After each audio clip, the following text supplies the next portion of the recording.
Now, Floyd has his second pro fight that he holds in his hometown of Grand Rapids, Michigan. So it was his second fight fighting in his hometown of Grand Rapids. And he fights against Carlos Rios. Carlos Rios was 44-2-1, pretty good record. Rios was a tough veteran fighter from Argentina. Now, Rios was not ranked in the top 10 at the time, but this fight was only 2 months after Floyd had beaten the #1 ranked Angel Manfredi. So Floyd was basically just staying busy while they were trying to set up a fight with Robert Garcia, who was 32-0 at the time, and he was the IBF champion. And they were also trying to set up a fight with Vargas, who was ranked #5, as you can see, Chavez, who was ranked #6, and they were also in talks with Juco at that time, who was ranked #9. So Floyd was trying to get these fights done. Couldn't get it done. It was only 2 months after he had just fought. So he fights Rios and stays busy. And he ends up winning a unanimous decision in this fight. So let's take a look at that.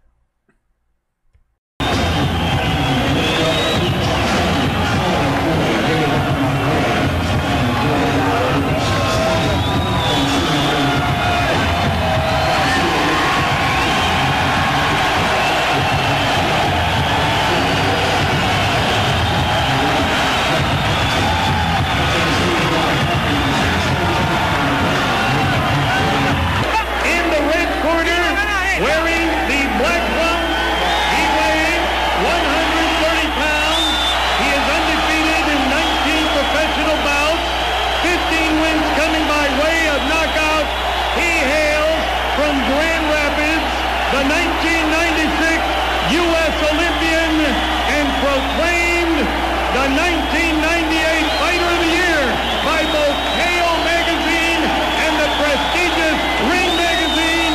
Ladies and gentlemen, the WBC Super Featherweight Champion of the World, Pretty Boy Floyd Mayweather. Mayweather. 12 rounds for the WBC Super Featherweight Championship of the world. Here we go from Grand Rapids. A quick left by Mayweather. And another one, and he's got Rios backpedaling. Mayweather's so fast, I don't think Rios is going to get a chance to do anything. That was not a knockdown, he just lost his balance.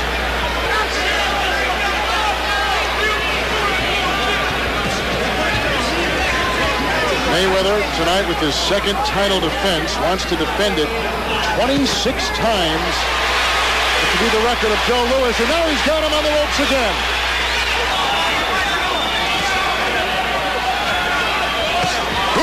Excellent right. Great right. Both blocks, though. He may have him now in the corner. Good body shot. Good body shot. To the winner and WBC Super Featherweight Champion of the World, Pretty Boy Floyd Mayweather.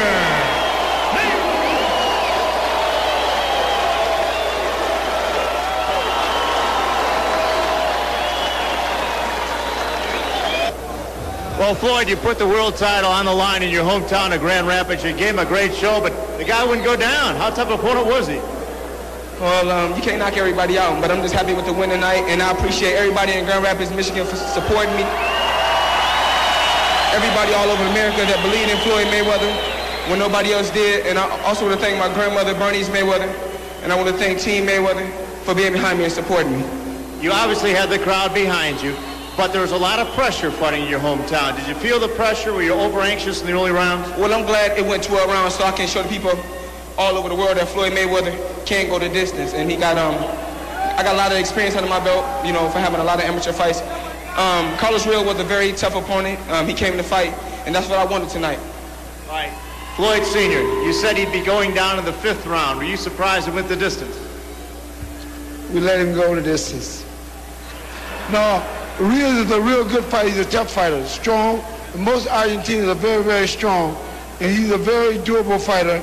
And we take our hat off to him. He gave his best. It was a great night for the entire town of Grand Rapids, probably the biggest sporting event here ever, but also for the Mayweather family. And I just want to thank TNT for having me on. I want to thank everybody that supported Floyd Mayweather and believed in him. And like I said before, I want to get 26 title defenses. So this was my second one, so I got 24 to go. You're down 24 to go. Congratulations. Let's go back to Kevin. All right, Craig, thank you very much. We wrap up TNT. Now, moving forward in his career, 3 months after beating Rios, Floyd finally gets the fight with the number 9 ranked British fighter Justin Juco. But of course, by the time they fought, Juco was not ranked number 9 anymore because he has suffered one loss before he got to fight Floyd.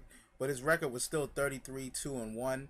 Floyd was still trying to make the bigger fights with the higher ranked guys, but still had not been able to get it done. So he ended up fighting Juco, who was, like I said, was formerly ranked in the top 10 and was ranked in the top 10 for a long time until he finally got that loss before fighting Floyd. And Floyd ends up knocking Juco out in the 9th round. Juco was a Freddie Roach trained fighter, but Roach could not be there that night for the fight. So let's check that out. Justin Juco was to be trained tonight by the respected trainer Freddie Roach.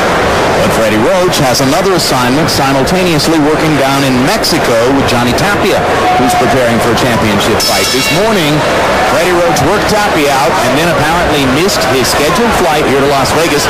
So Juco works tonight without the trainer he's accustomed to in his corner. Ruben Gomez, the cut man, becomes the chief second in that corner. And George, that's got to be discouraging.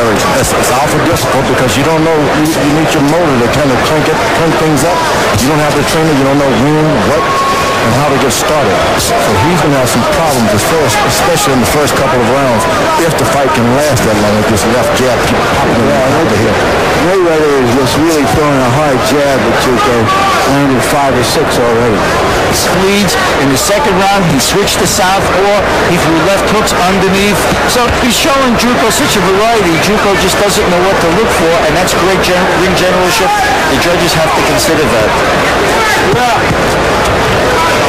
Mayweather landing a little left hook inside, missing with the right as Juco backed away. Now Juco getting more aggressive, and Floyd gets a chance to crack him. 2 right hands.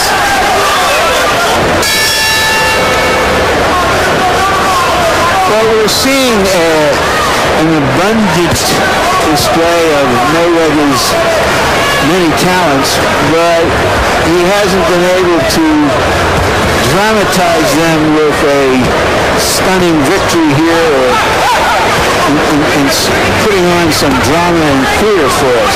You think that hurts him at all, George? It really doesn't help things. You want to go out there, you say you want a lot of money, you say you deserve it, give us something. And this tonight, give us a knockout, a clean knockout, and maybe we'll buy a stock.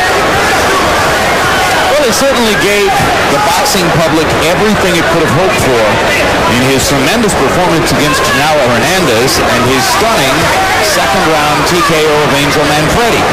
But then he went the distance with Carlos Rios in a tune-up bout prior to this one, and now there's every chance he might go the distance with Justin Juco. You know, there's absolutely nothing. Juco was hurt by that right hand.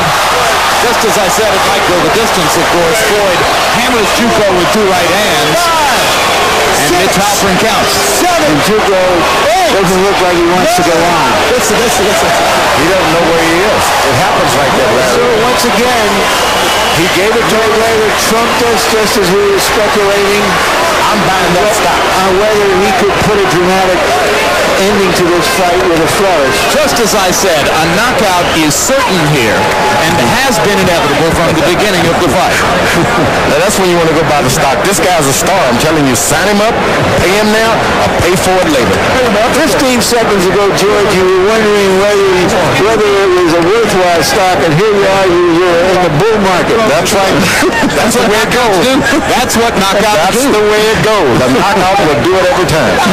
It only takes 15 seconds to knock a man out if you land the right punches, and he did. Punches is the correct way to say it. Boom. Plural. He kept going.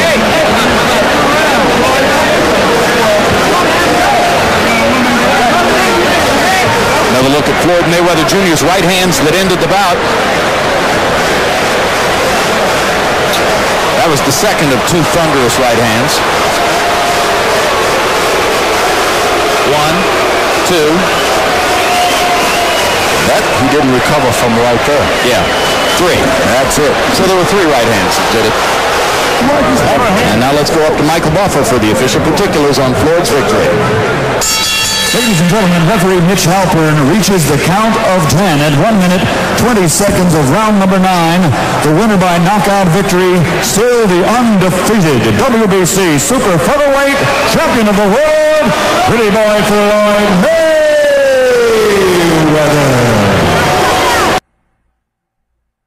So a little less than 4 months later, Floyd is back in the ring against Carlos Garena. Garena was not ranked, as you can see, but Garena was 34-2 at the time, and Floyd was trying to make a fight with Vargas, who was ranked number 9, but at the last minute, Vargas backs out of the fight saying he was sick. So you can't blame Floyd for that. So he had to stay busy, and he takes on Garena. So Garena was like really a fill-in, a quick fill-in for Vargas, who was ranked. So he had to fight Garena since Vargas backed out of the fight. Now at the end of this fight, you'll hear Jim Lampley and Roy Jones discuss Floyd's plans to unify the titles at 130, 135, 140, and at 147. So with plans like that, there was nobody at this time accusing Floyd of ducking anybody at the time. In fact, Floyd was actually the one hunting for the top guys at this time in his career. So let's check that out. Pay attention, haters. No punch. No punch, he says. Moreno yells, no punch in the middle of all of this. Punch to get out of there. Speaking 2 words more English than Felix Trinidad has spoken in public.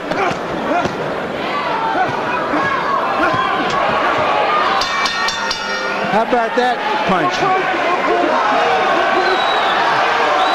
No punch again, he says. Mayweather says, how'd you like those punches? And he repeats, no punch, no punch. Could have fooled me.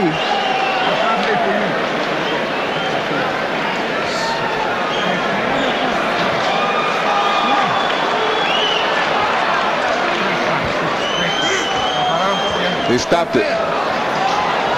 Richard Steele has stopped the fight. They were going to stop the fight, but... Ignoring Arena's assertion that there is no punch in Floyd Mayweather's gloves, Richard Steele decides enough's enough. And Dr. Flip Homansky is the man, we're told, who gets credit for having advised Steele that that was plenty. He says that he wants to try to unify every title from 130 through 135 and 140 up to 147, and that he'll conclude his career there.